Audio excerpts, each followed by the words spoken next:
Malam di jalur Pantura Pekalongan. Bukan cuma dingin, tapi juga menyimpan sesuatu yang gak bisa dijelaskan dengan logika. Bayangin, kamu lagi nyetir bus sendirian, penumpang tinggal beberapa orang. Jalanan sepi, kabut mulai turun, dan tiba-tiba ada satu penumpang yang minta turun. Tapi tempat dia minta turun bukan halte, bukan terminal. Dia minta turun di kuburan. Dan malam itu, sopir bus ini sadar. Dia nggak sedang ngantar orang biasa. Selamat datang di Kenari Malam, tempat kisah nyata dan misteri bercampur jadi satu. Kisah ini berjudul Sopir Bus Pekalongan Menyaksikan Penumpang Turun di Kuburan. Matikan lampu kamar kamu, dan jangan dengarkan sendirian. Malam itu, udara di jalur Pantura Pekalongan terasa lebih dingin dari biasanya. Angin malam bertiup pelan dari arah utara, membawa aroma tanah basah dan sisa hujan yang masih menempel di dedaunan pinggir jalan. Langit gelap, hampir tanpa bintang. Hanya cahaya lampu jalan yang berderet jarang-jarang, menerangi sebagian aspal yang mulai sepi. Bus malam jurusan Semarang-Tegal yang dikendarai Pak Rudi melaju perlahan di jalur itu, menembus kabut tipis yang turun sejak habis maghrib. Pak Rudi sudah terbiasa dengan suasana seperti ini. Selama 20 tahun bekerja sebagai sopir bus malam, ia sudah hafal setiap tikungan, tanjakan, dan jalan rusak di sepanjang Pantura. Tapi malam itu terasa beda, entah karena cuacanya yang terlalu dingin, atau karena suasananya yang terlalu sepi. Biasanya, meski sudah lewat pukul 11, masih ada saja kendaraan besar melintas dari arah berlawanan. Tapi malam ini, jalanan kosong. Hanya lampu depan bus yang menembus gelap dan sesekali bayangan pohon besar di pinggir jalan yang bergerak mengikuti arah angin. Dari kaca spion, Pak Rudi melihat isi bus. Tak banyak penumpang malam itu, hanya 3 orang. 2 laki-laki duduk di tengah, tertidur sejak dari terminal Semarang. Yang satu mengenakan jaket abu-abu dan topi, bersandar di jendela dengan mulut sedikit terbuka. Yang satu lagi pakai hoodie, memeluk tasnya erat-erat. Sementara di bangku paling belakang, ada seorang perempuan berjaket hitam duduk sendiri. Ia naik dari terminal Kendal, sekitar 1 jam lalu. Dari awal, perempuan itu tak banyak bicara. Hanya membayar tiket dan langsung berjalan ke bangku belakang tanpa menoleh sama sekali. Pak Rudi sempat memperhatikan lewat kaca spion waktu dia naik tadi. Wajahnya samar tertutup masker, rambutnya panjang menutupi sebagian pipi. Tak ada yang aneh. Tapi ada sesuatu dari caranya berjalan yang terasa janggal seperti melangkah tanpa suara.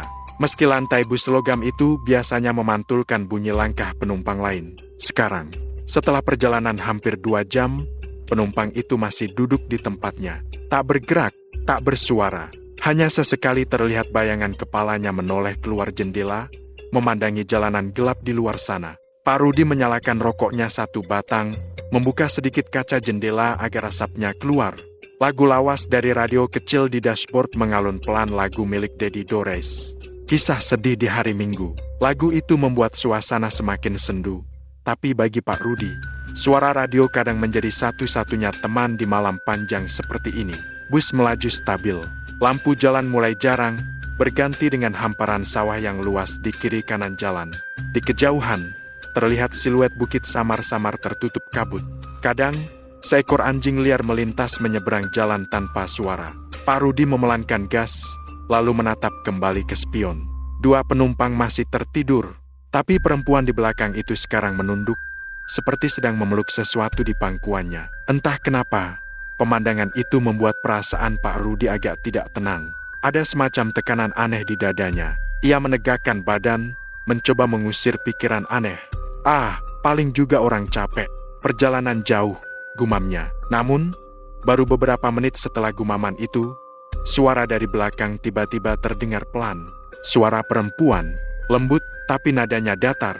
"Pak, nanti saya turun di depan sana ya, dekat kuburan." Pak Rudi spontan menoleh sekilas lewat spion tengah.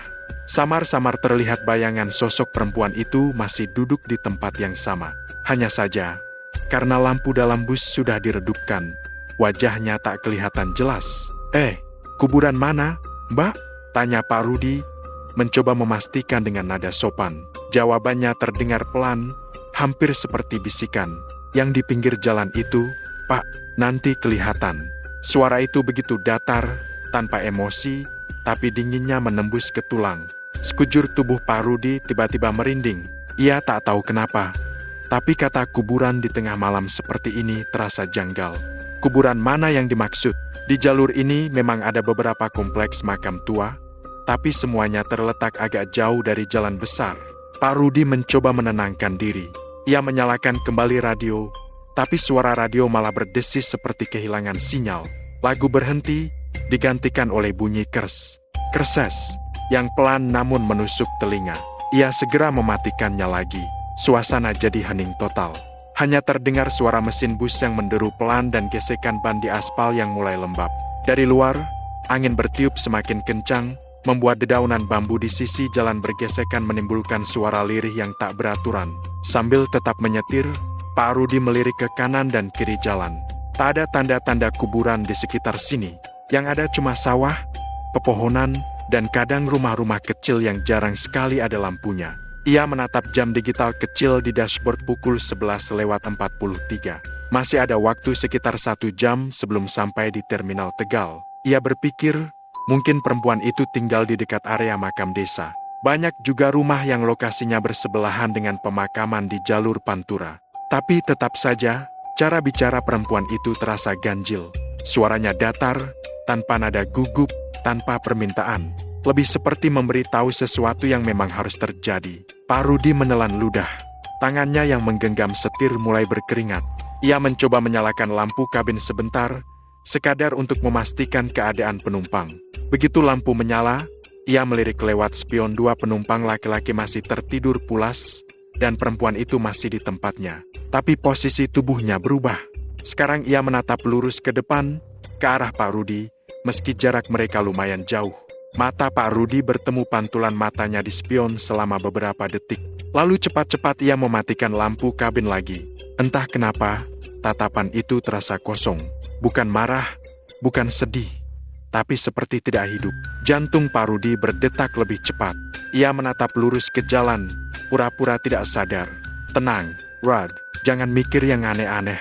Kamu cuma capek aja, katanya dalam hati. Namun udara dalam bus terasa semakin dingin. Padahal AC dalam keadaan mati sejak tadi. Napasnya bahkan mulai terlihat seperti uap tipis. Ia memeriksa suhu pendingin, tapi semuanya normal. Ia mengelap kaca depan yang mulai berembun. Sekali lagi ia menatap spion, dan kali ini ia tidak melihat siapapun di bangku belakang. Kosong, jantungnya berdegup kencang. Loh, tadi, di situ, kan? Pikirnya cepat. Ia menyalakan lampu kabin lagi, menoleh ke belakang. Kursi belakang terlihat kosong. Tidak ada siapapun. Hanya bayangan gelap dari luar jendela. Mungkin pindah ke toilet belakang. Pikirnya mencoba menenangkan diri. Bus itu memang punya ruang kecil di belakang untuk keperluan darurat. Tapi suara langkah pun tidak terdengar. Hening. Pak Rudi menurunkan sedikit kecepatan bus. Jalan semakin gelap. Lampu jalan sudah tak ada lagi, berganti dengan pepohonan besar di kanan kiri yang menjulang seperti dinding hitam. Beberapa menit kemudian, suara samar terdengar lagi. Suara perempuan yang sama, tapi kini lebih pelan. Pak, udah dekat ya? Pak Rudi langsung menjawab cepat. Iya, Mbak, tapi saya belum melihat kuburannya. Yang mana ya? Tak ada jawaban. Pak Rudi menatap spion, dan ia terkejut karena sosok perempuan itu sudah kembali duduk di kursinya. Ia yakin tadi kosong, tapi kini, seperti tak pernah pergi, perempuan itu duduk tenang, menatap keluar jendela, tangannya di pangkuan. Pak Rudi menggigit bibir bawahnya, mencoba fokus ke jalan. Ia tahu ada beberapa tempat angker di sekitar jalur itu. Salah satunya kompleks makam tua yang katanya sudah ada sejak zaman Belanda. Tak jauh dari jembatan kecil di ujung Pekalongan. Banyak sopir truk cerita bahwa mereka sering lihat sosok perempuan berjalan sendirian di dekat situ. Tapi selama ini, Pak Rudi tak pernah percaya. Sekarang, di tengah malam yang gelap, ia mulai ragu dengan ketidakpercayaannya sendiri. Bus terus melaju melewati deretan pohon besar. Dan dari kejauhan terlihat samar lampu-lampu kecil, mungkin dari rumah warga. Angin kembali bertiup kencang, membuat pepohonan di pinggir jalan bergoyang hebat. Beberapa daun kering beterbangan dan menempel di kaca depan bus. Pak Rudi menekan wiper, tapi wiper bergerak lambat, seperti tertahan. Ia menatap keluar, dan di antara dedaunan yang beterbangan, sekilas ia melihat sesuatu berdiri di sisi kiri jalan. Seperti sosok perempuan mengenakan pakaian hitam panjang, rambutnya terurai. Tapi begitu bus mendekat, sosok itu hilang begitu saja. Ah, mungkin bayangan, gumamnya lagi, walau dadanya makin sesak. Ia memutar volume radio, tapi yang terdengar hanya bunyi gangguan statis. Tak ada suara lagu, tak ada siaran, hanya suara keres, disertai dengungan pelan seperti bisikan. Ia hendak mematikannya. Tapi sebelum tangannya sempat menyentuh tombol, suara itu berubah. Suara perempuan, samar, keluar dari radio. "Saya mau turun di depan sana." Pak Rudi membeku. Matanya membulat. Ia langsung menoleh ke spion dan melihat perempuan itu masih duduk di bangku belakang, memandangi jendela. Tapi bibirnya tidak bergerak. Bus terus melaju. Di depan, jalan mulai menurun sedikit dan suasananya makin gelap. Di sisi kiri, mulai terlihat pagar tembok pendek dengan batu-batu nisan berderet di baliknya. Sebuah kuburan tua, tanpa lampu, hanya diterangi cahaya dari lampu bus yang menyorot sebagian areanya. Pak Rudi menelan ludah. Apa ini yang dia maksud tadi? Pikirnya. Perempuan di belakang belum bersuara lagi. Tapi perasaan Pak Rudi makin tak enak. Ia bisa merasakan hawa dingin datang dari arah belakang. Seperti ada sesuatu yang mengawasinya dari jauh. Menatap setiap gerakannya. Angin berembus masuk lewat celah kecil di jendela, membawa aroma tanah basah yang aneh lebih pekat dari biasanya. Seperti campuran antara bunga melati dan sesuatu yang berbau amis. Pak Rudi mengusap keringat di pelipis. Tangan kirinya bergetar ringan di setir. Ia sudah hampir sampai di area kuburan itu. Lampu depan bus kini menyorot lebih jelas deretan nisan di balik pagar. Beberapa terlihat miring, sebagian tertutup rumput liar. Lalu, suara dari belakang terdengar lagi. Pelan, tapi jelas. "Di sini aja, Pak." Suara itu membuat tubuh Pak Rudi kaku seketika. Ia memejamkan mata sebentar, mencoba menelan ketakutan yang mulai menyesakkan dada. Ia tidak tahu kenapa, tapi firasatnya mengatakan malam ini tidak akan berakhir seperti malam-malam biasanya. Lampu depan bus menyorot lebih jauh, memperlihatkan gerbang besi kecil di sisi kiri jalan dengan tulisan pudar di atasnya, "Makam Telogorejo." Dan di saat itu juga, Pak Rudi merasa hawa di dalam bus tiba-tiba berubah. Angin berhenti bertiup, suara mesin terdengar lebih pelan. Dan entah kenapa aroma melati makin kuat. Seakan-akan ada seseorang yang membawa setangkai bunga dari balik bangku belakang. Tanpa sadar, bulu kuduknya berdiri semua. Malam semakin larut, dan suasana di dalam bus benar-benar sunyi. Hanya suara mesin yang berderu pelan, seperti menggeram di antara dinginnya udara. Lampu-lampu jalan sudah hilang dari pandangan, berganti gelap pekat yang cuma diterangi cahaya lampu depan bus. Pak Rudi menggenggam setir erat-erat, matanya sesekali melirik kaca spion tengah. Sosok perempuan berjaket hitam itu masih di sana, duduk di bangku paling belakang. Wajahnya tak kelihatan jelas, tapi posisi duduknya tegak, tak bersandar, tak bergerak sama sekali, seolah tubuhnya kaku. Pak Rudi menarik napas panjang, berusaha menenangkan diri. Tapi di kepalanya masih terngiang kata-kata tadi, "Di sini aja, Pak." Di sisi kiri jalan, pagar kuburan tua mulai terlihat semakin jelas. Dari balik temboknya, batu-batu nisan berdiri berderet seperti bayangan orang yang sedang memperhatikan.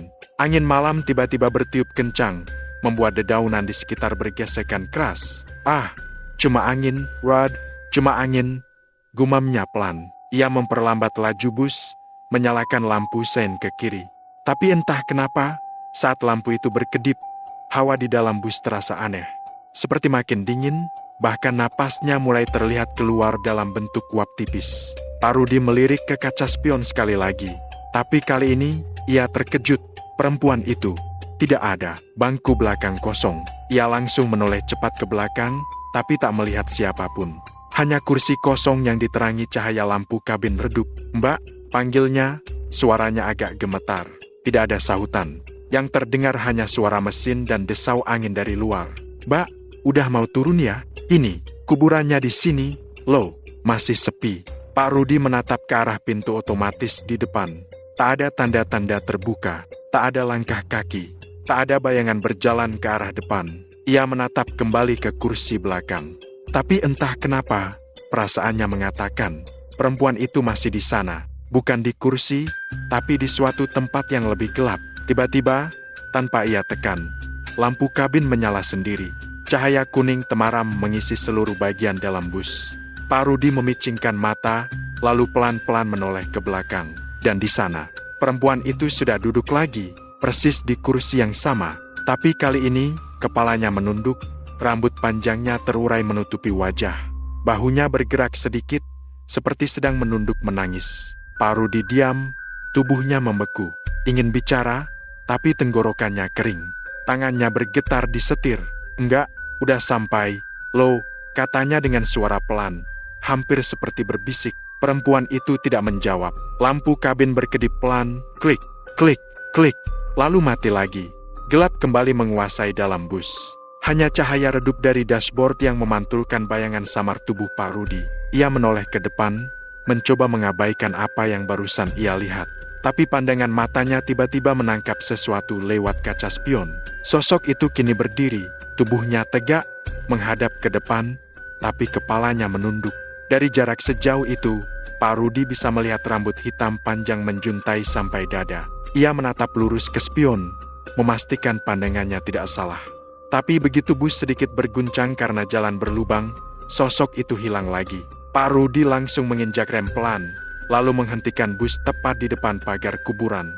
Mesin masih menyala, tapi ia tak berani mematikannya. Ia menatap keluar jendela kanan. Di luar hanya ada kabut dan pohon besar yang menunduk seperti bayangan manusia raksasa. Enggak, ini udah depan kuburannya. Mau turun sekarang, katanya pelan. Masih tidak ada jawaban. Ia menatap ke belakang lagi, dan saat itu tubuhnya langsung kaku. Perempuan itu sudah berdiri di lorong bus. Tidak jauh, hanya beberapa meter dari kursi sopir. Rambutnya basah, menetes ke lantai. Pakaiannya juga basah di bagian bawah, seperti habis kehujanan, tapi tak ada hujan di luar. Ia berdiri diam, menunduk tanpa suara. Pak Rudi ingin bicara, tapi suaranya tak keluar. Tangannya mulai gemetar hebat. Ia mencoba menekan tombol pintu otomatis, dan ses. Pintu bus perlahan terbuka. Udara dingin masuk dari luar, menusuk sampai tulang. Enggak, udah sampai ya. Silakan turun, ucapnya terbata. Perempuan itu tidak bergerak, hanya diam. Dari rambutnya yang menutupi wajah, menetes air ke lantai, satu demi satu. Tik, tik, tik, sampai membentuk genangan kecil. Pak Rudi memperhatikan dengan sisa keberaniannya. Genangan air itu warnanya agak aneh, bukan bening, tapi gelap seperti darah encer. Tiba-tiba, perempuan itu mengangkat kepalanya pelan. Gerakannya lambat, seperti boneka yang lehernya kaku. Dan saat wajahnya sedikit terlihat, Pak Rudi menelan ludah. Wajah itu pucat, sangat pucat, hampir tanpa warna. Matanya kosong, seperti dua lubang hitam tanpa bola mata. Bibirnya kering, tapi perlahan bergerak. Terima kasih ya, Pak. Udah mau nganterin saya pulang.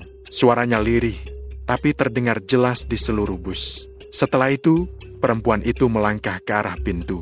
Langkahnya tak bersuara sama sekali, meski lantai bus logam biasanya memantulkan bunyi langkah. Ia berhenti di depan pintu, menoleh sebentar keluar lalu tanpa menoleh ke sopir, melangkah turun ke jalan. Pak Rudi menarik napas panjang, berusaha menenangkan diri. Ya Tuhan, akhirnya dia turun juga, gumamnya pelan. Pintu otomatis perlahan menutup kembali.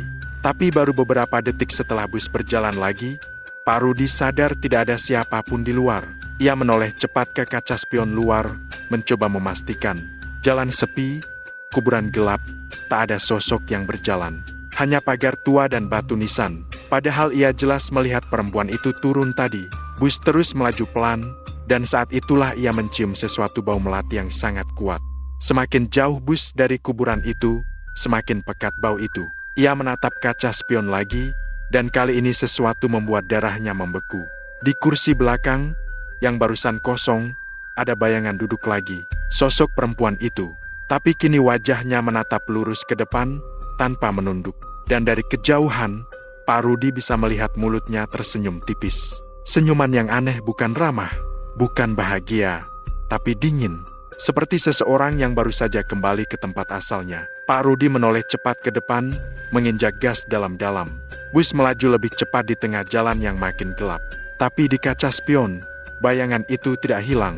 Ia masih duduk di sana, memandangi ke depan, diam, tanpa gerak. Hingga akhirnya, perlahan-lahan lampu bus mulai berkedip. Klik, klik, klik, radio mati. Lalu mesin bus mendadak tersendat. Bus melambat, hingga berhenti total di pinggir jalan, tepat di depan kuburan. Pak Rudi mencoba menyalakan mesin lagi. 1 kali, 2 kali, 3 kali tak mau hidup. Lampu depan mulai meredup, dan di dalam bus kini hanya tersisa kegelapan. Dan di tengah keheningan itu, suara perempuan itu terdengar lagi.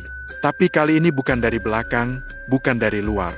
Suaranya terdengar sangat dekat, tepat di belakang telinga Pak Rudi. "Pak, bolehkah saya duduk di depan?" Tubuh Pak Rudi langsung membeku. Ia tidak berani menoleh. Matanya menatap lurus ke kaca depan, tapi di pantulan kaca, samar-samar ia melihat sesuatu berdiri di belakangnya, sosok hitam dengan rambut panjang, wajah pucat, dan mata kosong. Perlahan, sosok itu menunduk ke arah setir, seakan ingin melihat jalan. Dan tanpa suara, perempuan itu duduk di kursi sebelah sopir. Tubuh Pak Rudi mulai gemetar hebat. Tangannya kaku di atas setir. Ia ingin berdoa, tapi lidahnya keluh. Sampai akhirnya, suara perempuan itu terdengar lagi, lembut tapi menusuk. "Udah jauh dari kuburannya, kan, Pak?" Pak Rudi tidak menjawab. Ia hanya menatap lurus ke depan, berharap semua ini cuma mimpi. Tapi dari ujung matanya, ia bisa melihat tangan pucat perempuan itu menyentuh kaca depan, meninggalkan bekas basah panjang seperti darah yang menetes perlahan ke dashboard. Dan di saat itu, di luar bus, terdengar suara jangkrik berhenti bersamaan. Sunyi total, hanya ada 2 orang di dalam bus malam itu, 1 manusia, 1 entah apa. Dan malam di jalur Pekalongan pun baru saja berubah menjadi malam yang tak akan pernah dilupakan oleh Pak Rudi. Bus terus melaju di jalur Pantura yang kian sepi. Udara dingin dari luar jendela mulai terasa menusuk kulit. Hujan yang tadinya gerimis kini berubah jadi butiran halus yang menempel di kaca depan, membuat pandangan Pak Rudi sedikit kabur. Ia menyalakan wiper, tapi sapuan karet itu hanya menambah suara krak-krak, yang entah kenapa terdengar makin mengganggu di telinganya. Dari kaca spion, Pak Rudi sempat melirik ke arah belakang. Penumpang yang tadi bilang mau turun di kuburan masih duduk di tempat yang sama. Tubuhnya tegak, tapi wajahnya menunduk. Jaket hitamnya kelihatan lembab, mungkin karena hujan waktu naik tadi. Tapi anehnya, kursi di sekitarnya tetap kering. Pak Rudi berusaha berpikir positif. Mungkin airnya udah kering karena AC, gumamnya pelan. Tapi semakin lama, rasa nggak enak itu makin kuat. Ada hawa dingin yang terasa berbeda. Dingin yang bukan karena AC atau hujan, tapi dingin yang rasanya seperti berasal dari dalam tubuh sendiri. Tiba-tiba lampu di dalam bus berkedip 2 kali. Ceklek, ceklek, lalu menyala redup. 2 penumpang lain yang duduk di bagian depan tampak menggeliat, mungkin karena terbangun sebentar. Tapi hanya 1-2 detik, mereka kembali terlelap. "Wah, jangan-jangan akinya mulai drop lagi," kata Pak Rudi pelan sambil menepuk dashboard bus. Ia ingat, seminggu yang lalu lampu dalam bus juga sempat bermasalah. Tapi malam itu, getaran yang ia rasakan bukan seperti gangguan listrik biasa. Ada sensasi lain, seperti ada yang menatap dari belakang. Pak Rudi mencoba fokus ke jalan. Ia tahu sebentar lagi akan melewati kuburan tua yang dimaksud penumpang tadi. Kuburan itu memang terkenal di kalangan sopir bus jalur Pantura. Letaknya di tikungan kecil, dikelilingi pohon beringin besar yang katanya sudah ada sejak zaman Belanda. Banyak cerita yang beredar di antara sopir, mulai dari penampakan perempuan berbaju putih, sampai bus yang tiba-tiba mogok tepat di depan gerbang kuburannya. "Nanti turun di kuburan," kata-kata penumpang tadi terngiang di kepalanya. Ia melirik lagi ke kaca spion. Perempuan itu masih diam, tak bergerak sama sekali. Bus terus melaju, dan dari kejauhan mulai terlihat deretan pohon besar di sisi kiri jalan. Lampu jalan yang tadinya masih ada, mulai hilang satu persatu. Sekarang hanya lampu bus yang menerangi jalan. Bayangan pohon beringin terlihat seperti sosok-sosok hitam menjulang di tengah kabut. Pak Rudi mulai menurunkan kecepatan. Kalau nggak salah, kuburannya di tikungan depan, katanya dalam hati. Dan benar saja, dari kejauhan, terlihat pagar besi berkarat dan deretan nisan di baliknya. Angin bertiup lebih kencang, membawa aroma tanah basah yang tajam. Tiba-tiba, suara lembut tapi jelas terdengar lagi dari belakang. "Pak, berhenti di sini aja ya." Nada suaranya sama seperti sebelumnya, datar. Tapi kali ini terdengar lebih dekat, seperti tepat di belakang kursi sopir. Pak Rudi refleks menoleh. Namun begitu ia menatap ke belakang, kursi penumpang itu kosong. Jantungnya langsung berdetak keras. Ia sempat memicingkan mata, memastikan barisan kursi belakang yang disinari samar lampu kecil. Tapi benar, Tidak ada siapapun di sana. Hanya kursi kosong dengan kain jok yang agak sobek di ujungnya. Pak Rudi buru-buru menoleh ke depan lagi. Matanya langsung menangkap sesuatu di sisi kanan jalan. Sesosok perempuan berdiri di pinggir kuburan, tepat di bawah pohon beringin. Tubuhnya dia mematung. Pakaian yang dipakainya sama persis dengan penumpang yang tadi duduk di belakang. Jaket hitam, rambut panjang menutupi sebagian wajah, dan kepala sedikit menunduk. Bus hampir berhenti sendiri, seperti ada yang menarik pedal rem perlahan. Pak Rudi memegang setir erat-erat, matanya tak lepas dari sosok itu. Tapi begitu ia berkedip, sosok perempuan itu menghilang. Hanya tersisa kabut dan bayangan nisan di balik pagar besi. Bus berguncang kecil.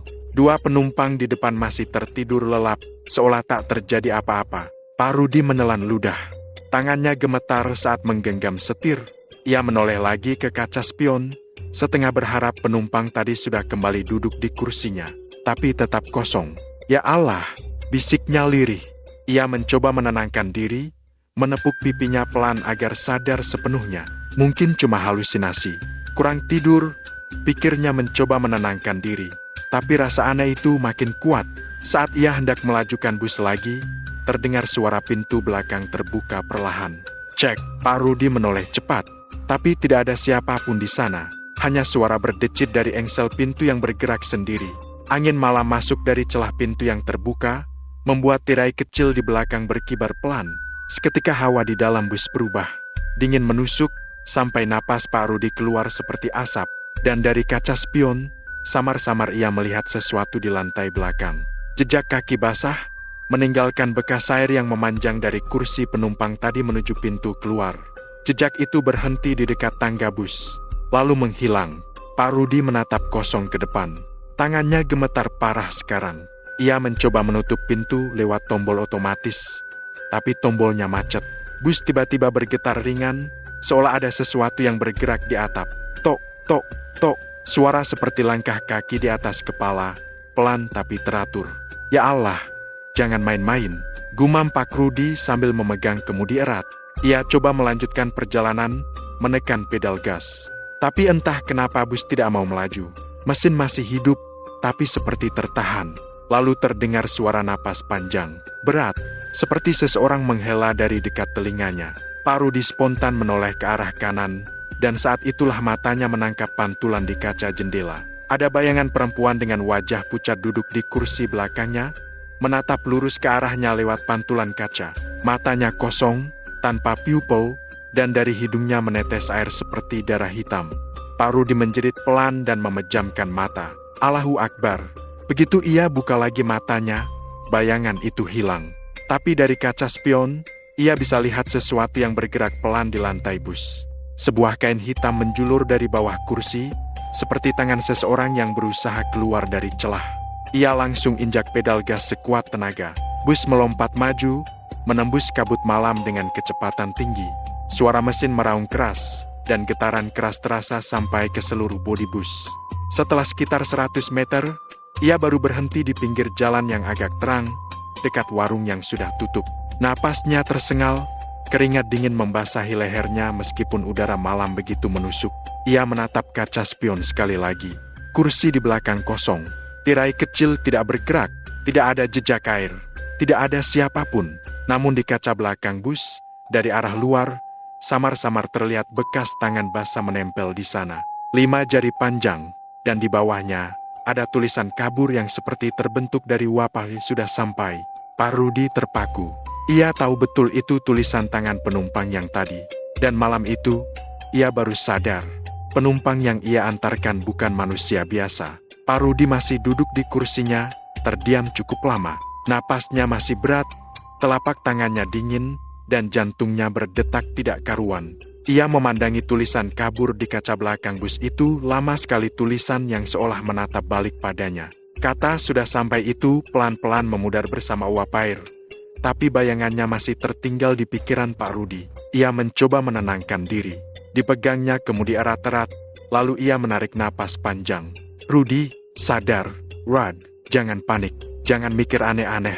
Ia menepuk dadanya pelan, mencoba mengusir rasa takut yang seperti menggigit dari dalam. Namun semakin ia mencoba menenangkan diri, semakin aneh perasaannya. Suasana di luar bus terasa terlalu sunyi. Tidak ada suara jangkrik, tidak ada angin, bahkan suara hujan pun entah kenapa tiba-tiba lenyap. Hening total. Ia menyalakan lampu hazard, lalu menoleh keluar jendela. Warung tempat ia berhenti tadi terlihat samar dalam gelap.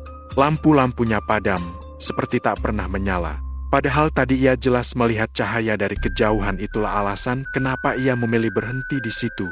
Sekarang, warung itu tampak kosong, kusam, dan dindingnya sebagian sudah bolong. Ah, jangan-jangan udah lama nggak buka, gumamnya.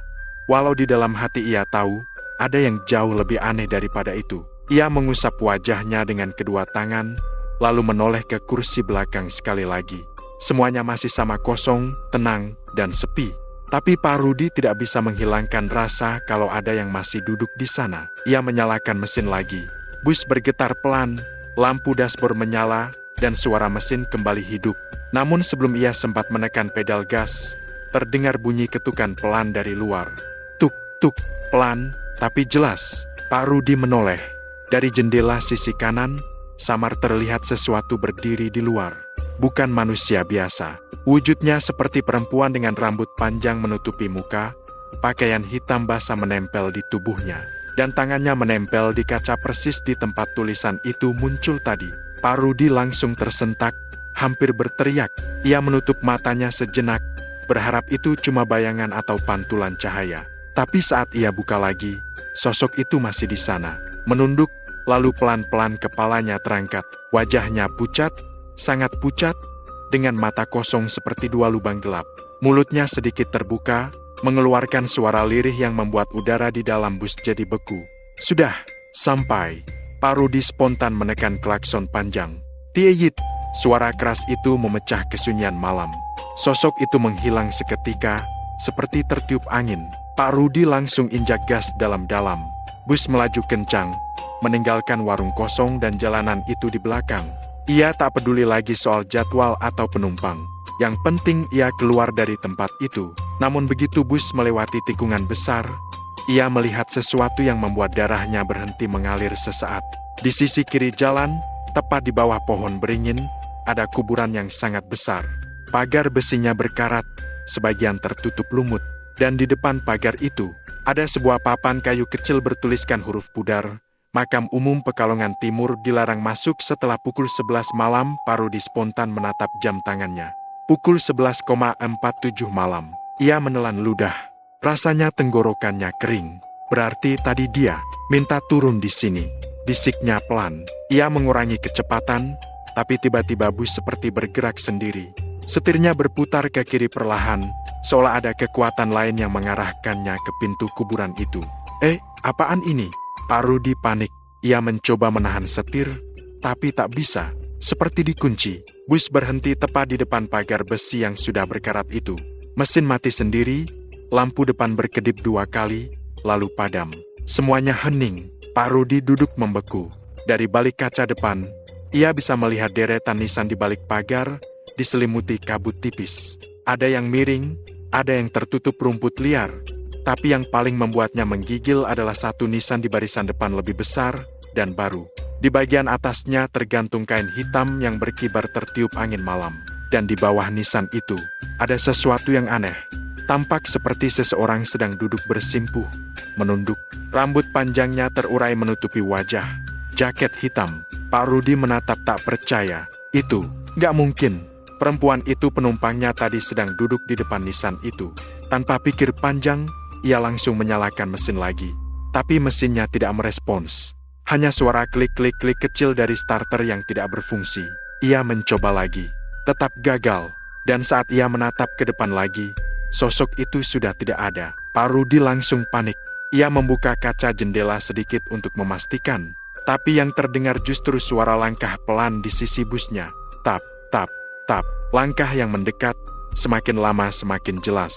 Pak Rudi mencoba mencari sumber suaranya lewat kaca spion. Namun sebelum ia sempat melihat apapun, sesuatu muncul di kaca luar.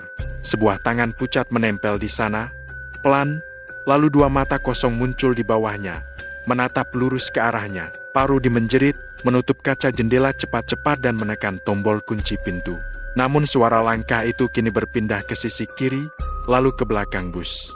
Tap, tap, sampai akhirnya berhenti tepat di belakang. Bus berguncang sedikit, seperti ada yang menaiki bumper belakang.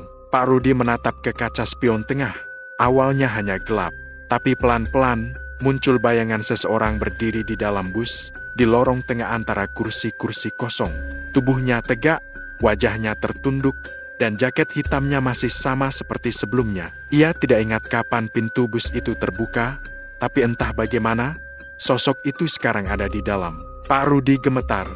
Tangannya berusaha menyalakan bus, tapi mesin tetap mati.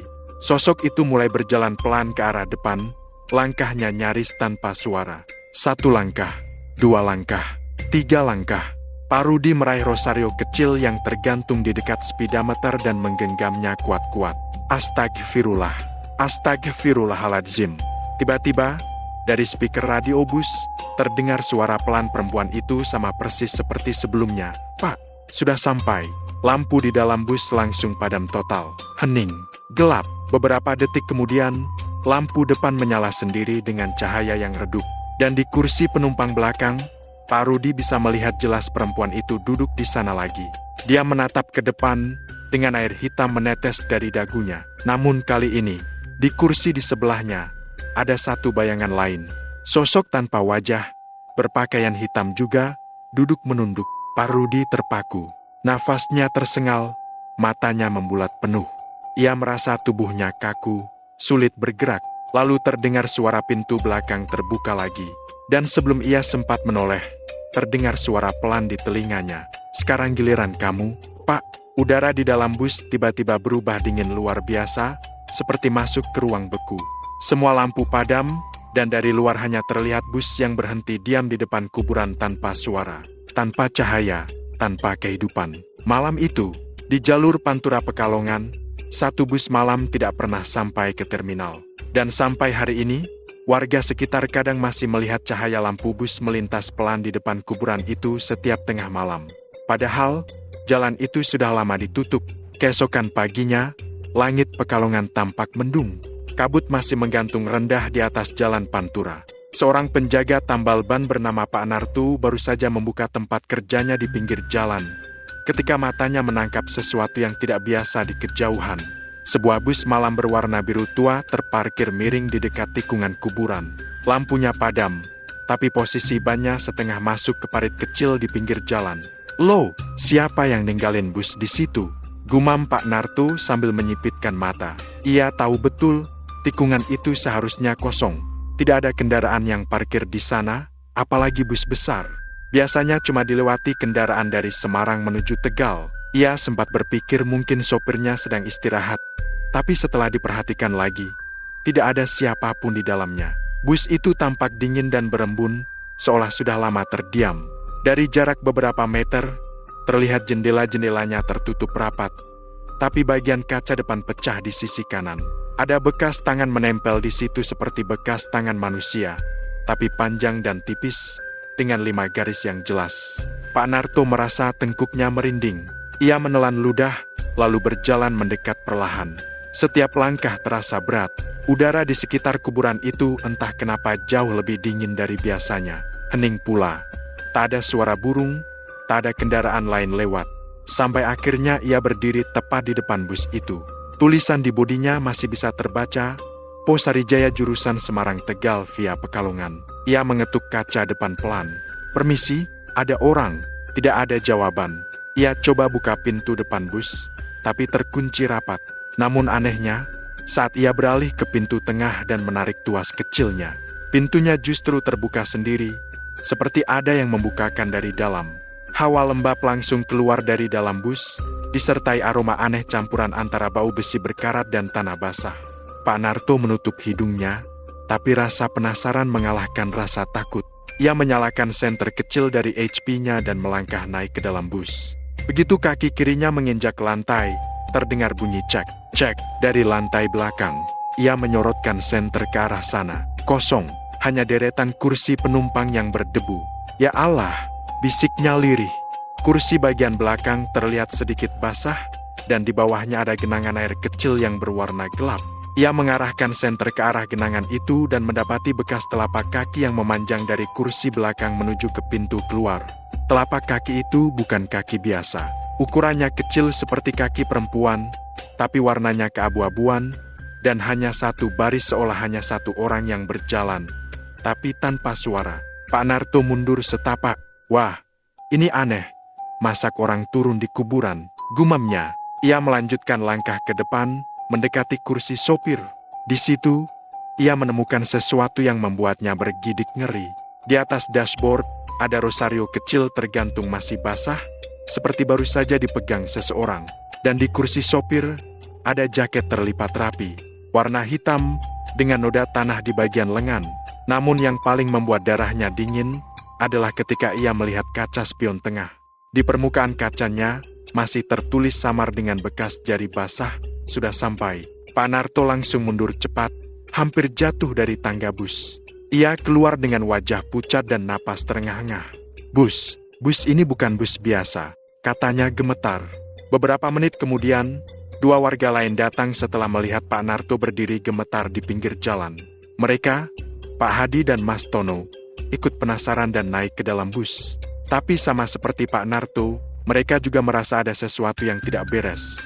Loh, baunya kayak kuburan, kata Pak Hadi sambil menutup hidung. Mas Tono mengangguk. Iya, dan dingin banget, kayak di kulkas. Mereka menelusuri bagian belakang bus dengan senter. Di kursi paling belakang, terlihat bekas duduk seseorang masih basah, padahal semua jendela tertutup rapat. Lalu tiba-tiba, radio di dashboard menyala sendiri. Suara gemerisik terdengar, disusul dengan suara perempuan yang berbisik pelan. Pak, sudah sampai. Ketiganya langsung meloncat keluar dari bus, jatuh tersungkur ke tanah. Pak Narto memegangi dadanya, sementara dua lainnya pucat pasi. Tak ada yang berani bicara beberapa menit. Akhirnya, mereka sepakat untuk memanggil polisi. Sekitar 1 jam kemudian, petugas datang, membawa mobil derek dan tim kecil untuk memeriksa bus itu. Namun saat petugas membuka pintu bus lagi, semua hal aneh itu menghilang. Tidak ada bekas telapak kaki, tidak ada genangan air, bahkan tulisan di spion pun hilang.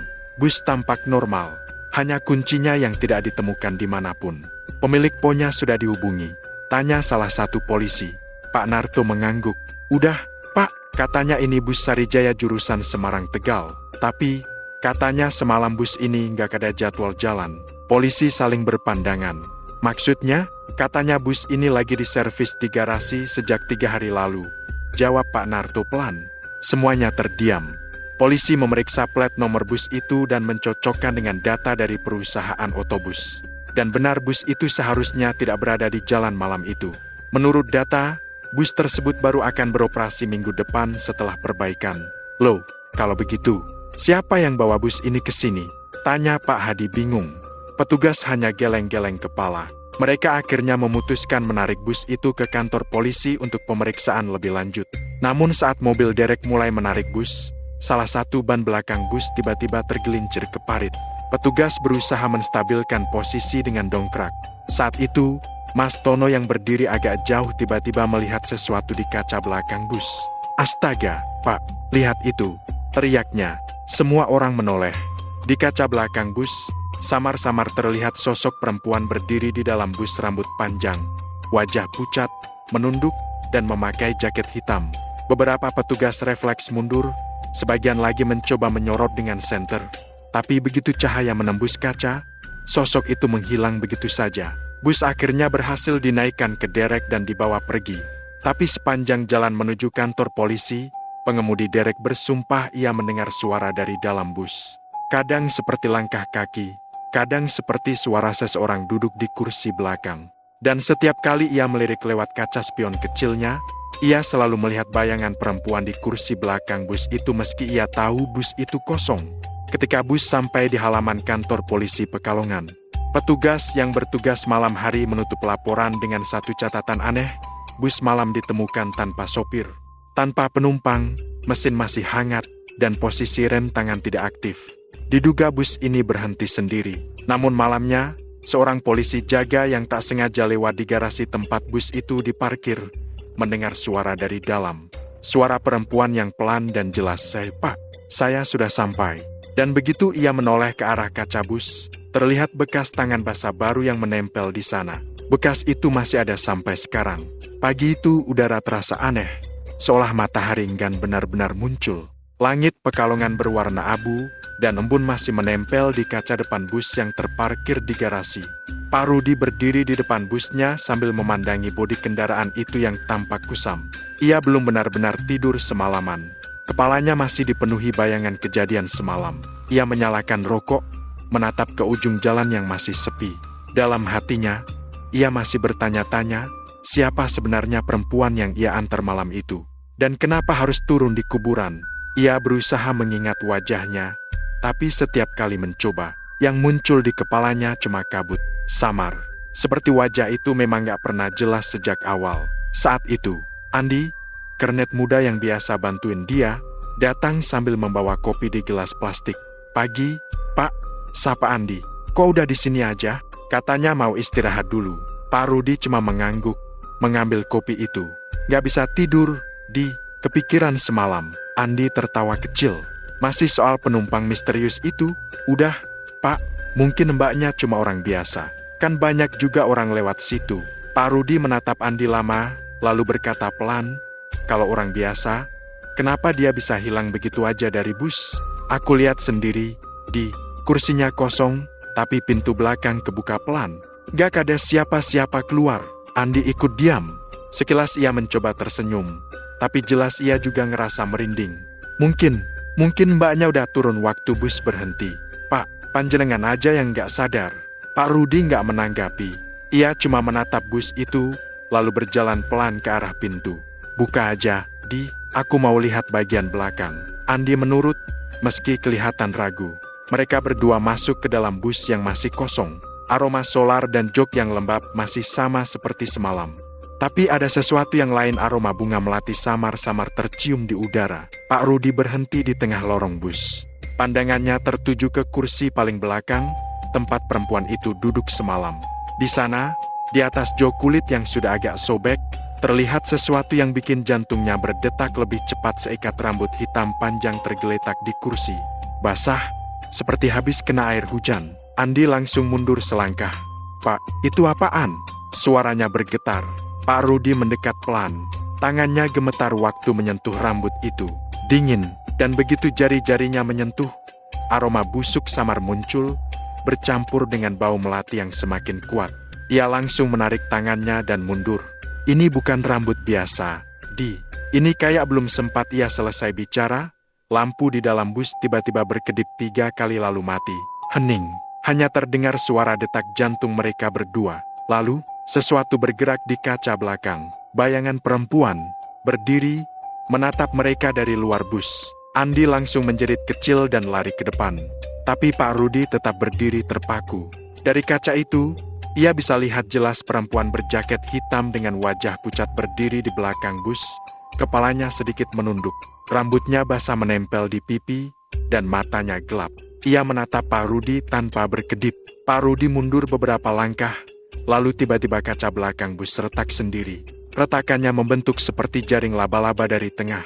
Lalu suara lirih terdengar di dalam bus, pelan tapi jelas. "Terima kasih sudah mengantar saya pulang, Pak." Suara itu sama persis dengan suara perempuan semalam. Lembut, tapi dingin. Andi sudah di luar, berteriak memanggil nama Pak Rudi. Tapi saat ia menoleh, bayangan itu sudah gak ada. Hanya kaca yang retak dan rambut yang kini hilang dari kursi. Pak Rudi keluar dengan langkah gemetar.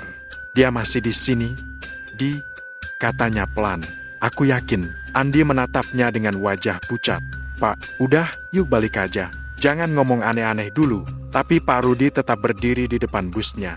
Ia tahu, perempuan itu belum pergi sepenuhnya. Ada sesuatu yang tertinggal di bus itu. Entah roh, entah kenangan.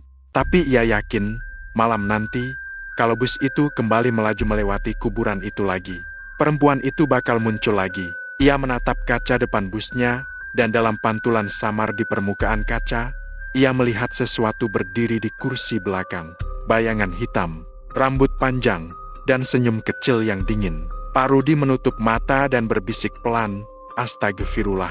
Apa sebenarnya yang aku antar malam itu?" Angin berhembus, membawa aroma melati yang semakin tajam. seolah menandakan satu hal malam ini belum berakhir. Dan bus itu belum selesai dengan penumpang terakhirnya. Malam kembali datang dengan langit yang kelam, tanpa bintang sedikit pun. Angin dari arah Pantura berhembus pelan, membawa aroma laut yang bercampur dengan bau tanah lembab. Lampu-lampu jalan di daerah pinggiran Pekalongan menyala redup, sebagian bahkan mati, menyisakan kegelapan yang panjang di sepanjang jalur itu. Pak Rudi duduk di kursi sopir busnya, menatap ke depan tanpa ekspresi. Ia tahu, malam ini jadwalnya kembali mengemudi. Rutenya tetap sama Semarang ke Tegal lewat Pekalongan. Dan artinya, ia akan melewati tempat itu lagi. Kuburan di pinggir jalan, tempat penumpang misterius itu dulu meminta turun. Andi, yang biasanya ceria, malam itu kelihatan tegang. Ia beberapa kali menatap keluar jendela, lalu menoleh ke Pak Rudi. "Pak, yakin nih, kita tetap lewat situ?" tanyanya lirih. Pak Rudi tidak menjawab langsung. Ia menyalakan mesin bus, lalu berkata pelan, "Kita nggak punya pilihan lain. Jalur satunya lagi ditutup, ada perbaikan jembatan." Andi menelan ludah. "Tapi, gimana kalau dia nongol lagi?" "Pak," Pak Rudi tersenyum tipis, tapi wajahnya tampak lelah. "Kalau dia memang mau numpang lagi, berarti memang belum selesai, Di. Mungkin dia masih butuh diantar." Bus pun mulai berjalan, meluncur pelan menembus jalanan sepi. Di luar jendela, hujan rintik mulai turun, menambah suasana dingin dan sendu. Lampu bus menembus kabut tipis, membuat bayangan pepohonan di sisi jalan tampak seperti sosok-sosok tinggi yang diam memperhatikan. Beberapa penumpang naik di terminal kecil. Malam itu, hanya ada 4 orang yang duduk berjarak 2 ibu-ibu, 1 bapak tua, dan seorang gadis muda di bangku belakang. Pak Rudi sempat melirik gadis itu lewat spion. Ia mengenakan jaket hitam, duduk diam tanpa suara. Pandangannya kosong ke arah jendela. Jantung Pak Rudi mulai berdetak lebih cepat. Ia mengenali postur itu. Rambut panjang yang terurai, masker hitam menutupi wajahnya, dan posisi duduknya sama persis seperti malam itu. Andi yang duduk di kursi depan juga memperhatikan. Ia menatap ke kaca spion, lalu berbisik, "Pak, itu, dia lagi." Pak Rudi tidak menjawab. Tangannya menggenggam erat kemudi. Ia ingin memastikan, mungkin cuma mirip, mungkin cuma kebetulan. Tapi semakin lama ia menatap bayangan di spion, semakin yakin ia itu perempuan yang sama. Bus terus melaju, melewati jembatan kecil dan deretan warung kosong. Di radio terdengar lagu lawas, tapi entah kenapa suaranya tiba-tiba serak, seperti terganggu oleh statis aneh. "Pak, nanti saya turun di depan sana, ya?" Suara itu terdengar lagi, pelan, datar. Andi langsung menoleh ke Pak Rudi, wajahnya pucat. "Pak, itu, barusan." Pak Rudi menarik napas dalam-dalam. Ia menatap lewat kaca spion, dan kali ini, gadis itu menatap balik. Matanya gelap, dan dari balik masker, terlihat senyum samar yang membuat darah di tubuh Pak Rudi serasa berhenti mengalir. Ia berusaha tenang. "Iya, Mbak, di mana tadi turunnya?" Suaranya bergetar. "Yang di pinggir jalan itu, Pak, dekat kuburan," jawabnya, dengan nada yang sama seperti malam pertama. Bus mulai melambat. Jalan menuju kuburan itu kini tampak di depan, diterangi lampu bus yang menembus kabut tebal. Hujan semakin deras. Petir menyambar jauh di langit utara. Pak Rudi mengerem perlahan, dan bus berhenti tepat di depan gerbang kuburan yang kini terlihat lebih gelap dari sebelumnya. "Mbak, udah sampai," kata Pak Rudi, berusaha tegar. Tapi saat ia menoleh ke belakang, kursi itu kosong. Andi langsung berdiri. "Pak, dia hilang lagi." Pak Rudi mematikan mesin bus, lalu berjalan pelan ke belakang. Jantungnya berdegup keras. Ia tahu ini gila, tapi ia merasa harus tahu kebenarannya. Ia membuka pintu belakang bus perlahan, dan udara dingin langsung menyeruak masuk. Hujan menampar wajahnya. Di luar, di antara batu nisan, terlihat sosok perempuan berjaket hitam sedang berdiri membelakanginya. Rambutnya basah, menempel di punggung. Pak Rudi melangkah pelan, suaranya bergetar. "Enggak, siapa kamu sebenarnya?" Perempuan itu tidak menjawab.